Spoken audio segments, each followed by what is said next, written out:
Welcome to One Chemistry. Always try to do your best.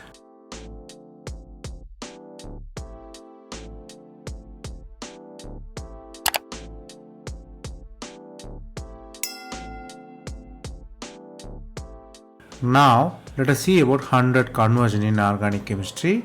We are seeing it as episode. This is the episode number 46. If you didn't watch previous episode, I encourage you to go and see. Here, we solve 5 problems step by step. Stay tuned.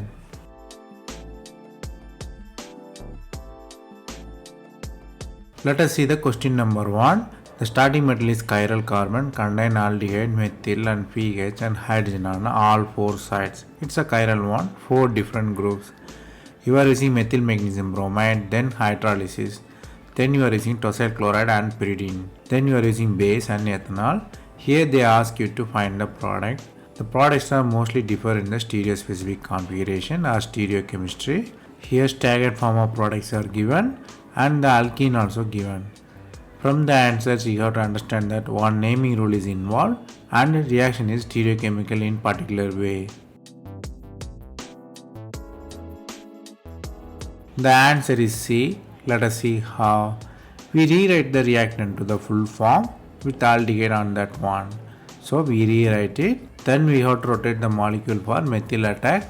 Here you have to keep in mind that the order of methyl, phenyl and hydrogen group should not change. Anyway you can rotate there. Then your attack with methyl.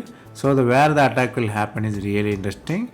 The attack will happen between medium and small group, not the big group. Here bulkiness, if you compare, big group is pH, then methyl, then hydrogen. So the attack is between methyl and hydrogen will be there. So the methyl group is below the plane. After the attack OH will come above the plane. So if you rewrite it very clearly, you will have H and OH is periplanar to each other, both in antiform. So this antiform is very crucial. This antiform helps the reactant molecule to become alkene.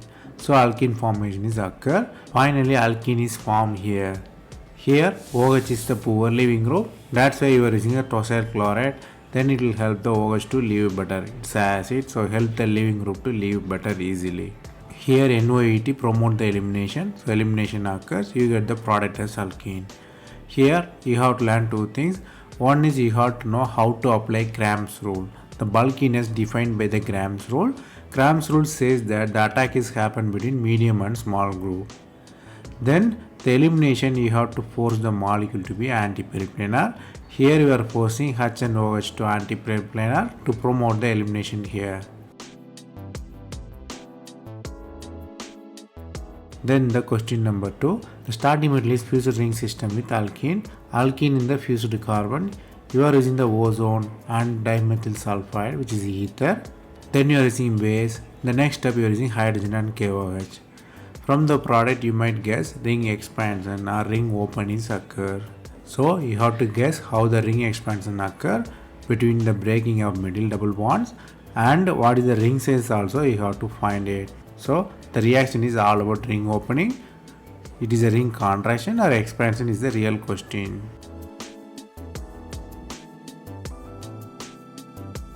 The answer is A. Let us see how.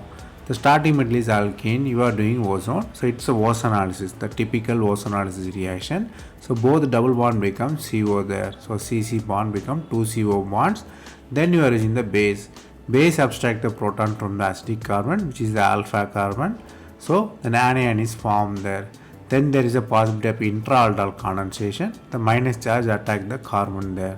Here the molecule is symmetrical, so the proton abstraction attacking will be anywhere, so no problem. So finally you will have 7 member as well as 5 member ring will be there. So the ring size will be differ asymmetrically. Then you have alcohol, then ketone. So the water elimination occurs there. The driving force for water elimination is conjugation. Conjugation is always preferred, hence water elimination is occurred there. Then the next step hydrogen is there. Hydrogen and KOH, if you guess cleverly, you might know that it's a Wolff-Kishner reduction. So Wolff-Kishner reduction is occur. You have CO become CH2 there. So the answer is clearly A. Here you have to learn 2 things. One is when you have the ketones on the ring, you might guess or you might analyze the possibility of intra-aldol condensation. Then, if you use hydrogen and KOH, it is selective only to carbonyl, not to alkene there. Then the question number 3, the starting metal is 3-ring fused system with ketone methyl group is there. Your reagents are selenium dioxide and acetic acid. Then you are using sodium hydroxide and hydrolysis. Here you have to find the product. 4 different products are there. Definitely you know ring size is changed and CO becomes COH and OH. So from the answer you might guess that it's a ring contraction or ring openings occurred or not is the real question.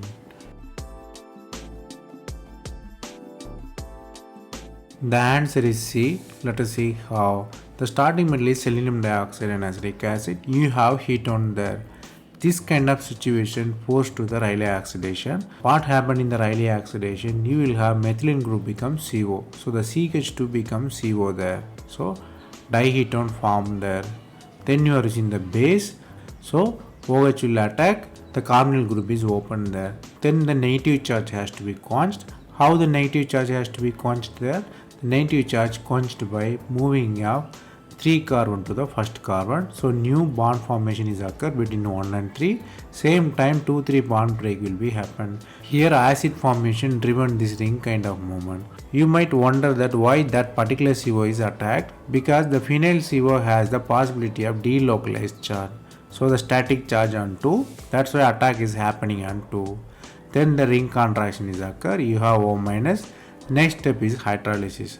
Hydrolysis makes OH and COH on the same carbon. Here you might wonder that how the system go from 6-member stable system to 5-member strained system.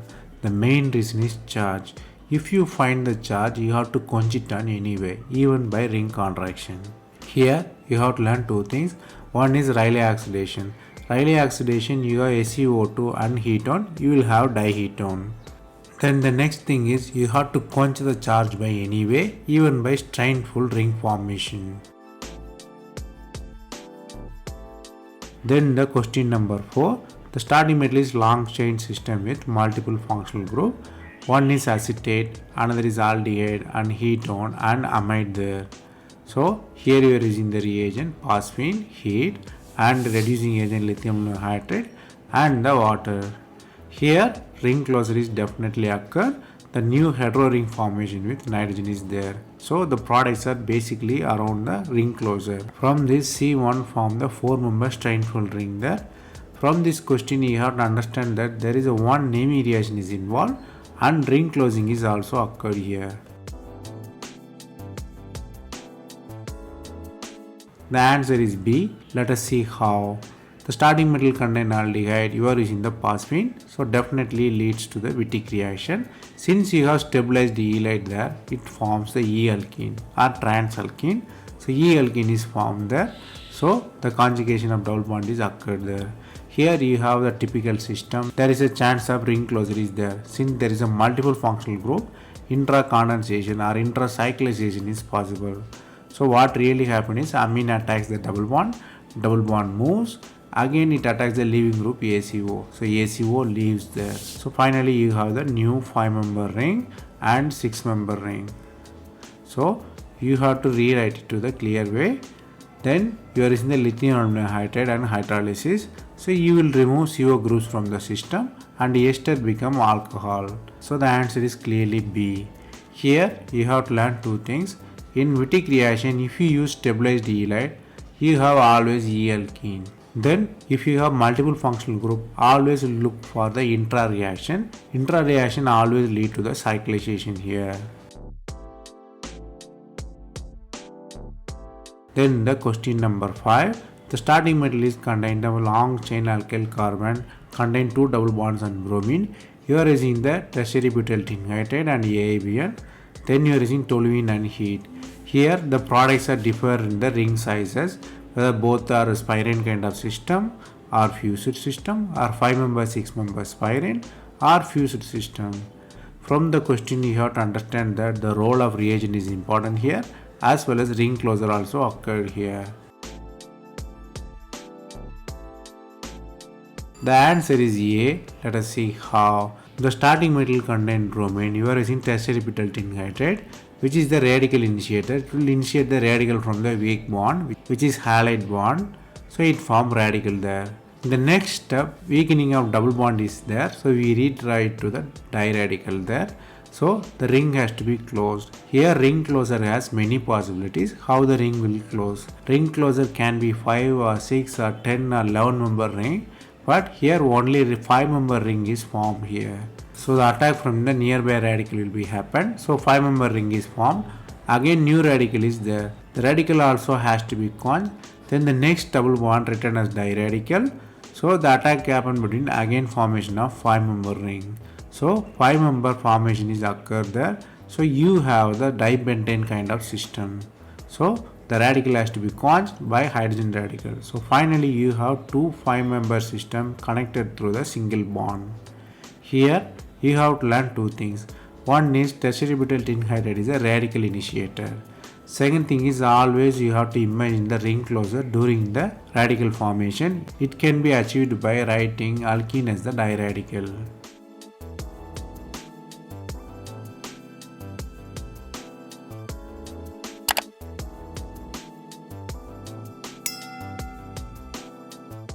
That's all from this episode. I hope it was easy. Thanks for watching. If you have any suggestion, comment below. Stay tuned for next episode.